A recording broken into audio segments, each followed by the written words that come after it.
இயேசுவில் பிரியமான என்னுடைய இறை உறவுகளே, மீண்டும் ஒரு காலை பொழுதிலே ஆண்டவரோடு சமமாக ஒன்று கூடியிருக்கின்றோம். தந்தை மகன் தூய ஆவியுடைய அருளிலும் ஆசீரிலும் நிலை பெற்று வாழ எல்லாம் வல்ல இறைவன் உங்களை நிறைவாக ஆசீர்வதித்து வழிநடத்தி பாதுகாப்பாராக.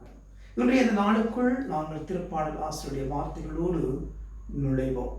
ஆண்டவரே, உம்முடைய உறைவிடம் எத்துணை அருமையானது. ஆண்டவரே, உம்முடைய உறைவிடம் எத்துணை அருமையானது. ஆண்டவர் எங்களோடு வாழ்ந்து கொண்டிருக்கின்றார், எங்களை ஆட்சி செய்து கொண்டிருக்கின்றார், எங்களை வழிநடத்தி கொண்டிருக்கின்றார். அவருடைய உள்ளமாகிய உறைவிடத்திலே நாங்கள் எல்லோருமே நிலைத்திருக்கின்றோம். அவருடைய உள்ளமாகிய உறைவிடத்திலே நாங்கள் எல்லோரும் குடிகொண்டிருக்கின்றோம். ஆண்டவருடைய உள்ளம் எங்களுக்கு அமைதியை கொடுக்கின்றது, ஆறுதலை கொடுக்கின்றது, மகிழ்ச்சியை கொடுக்கின்றது, நிம்மதியை கொடுக்கின்றது. ஆகவேதான் ஆண்டவருடைய உறைவிடத்தை தேடி நாங்கள் செல்ல வேண்டும். ஆண்டவருடைய அன்பை தேடி நாங்கள் செல்ல வேண்டும். ஆண்டவருடைய அமைதியை தேடி நாங்கள் செல்ல வேண்டும். அமைதியிலும்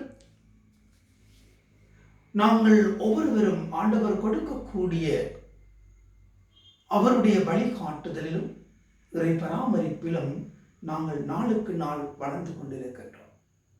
இந்த உணர்வுகள் எங்களுக்குள் எப்பொழுதுமே திட்ட தெளிவாக தெரிய வேண்டும். ஆண்டவர் கொடுக்கின்ற ஆறுதலும் ஆண்டவர் கொடுக்கின்ற அமைதியும் அவருடைய உள்ளத்தில் இருந்து எங்களுக்கு கொடுக்கப்படுகின்ற மாபெரும் கொடைகளாக இருக்கிறது.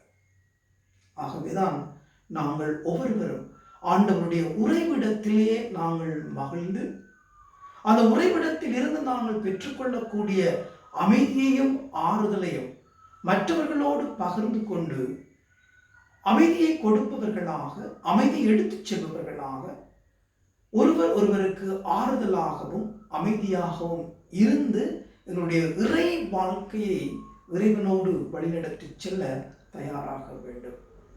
ஆண்டவருடைய உறைவிடம் எத்துணை அருமையானது.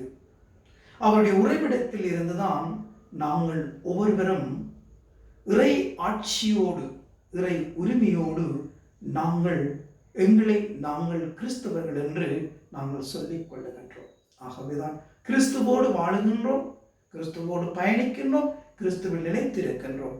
ஆகவேதான் அவருடைய உறைவிடமாகிய உள்ளத்தில் இருந்து ஆண்டவர் கொடுக்கின்ற அமைதி, கருணை, இரக்கம், பிரசனேகம், ஆறுதல் எல்லாவற்றிலும் நாங்கள் முதன்மை மிக்கவர்களாக, எல்லாவற்றையும் எடுத்துச் செல்பவர்களாக நாங்கள் வாழ மாற இன்றைய நாளுக்குள் காலடி பதிப்போம். கருணை உள்ளம் கொண்டவர்களாக, இரக்க குணம் கொண்டவர்களாக, அமைதி உடையவர்களாக, ஆறுதலை கொடுப்பவர்களாக நாங்கள் வாழ மாற இன்றைய நாளுக்குள் காலடி பதிப்போம். அன்னை மரி மூலமாக கிறிஸ்துவுடைய பிள்ளைகளாக மாற்றம் வர நாங்கள் இன்றைய நாளுக்குள் செல்வோம். எல்லாம் வல்ல இறைவன் தந்தை, மகன், தூய ஆவிகள் அனைவரையும் நிறைவாக ஆசீர்வதிப்பாராக.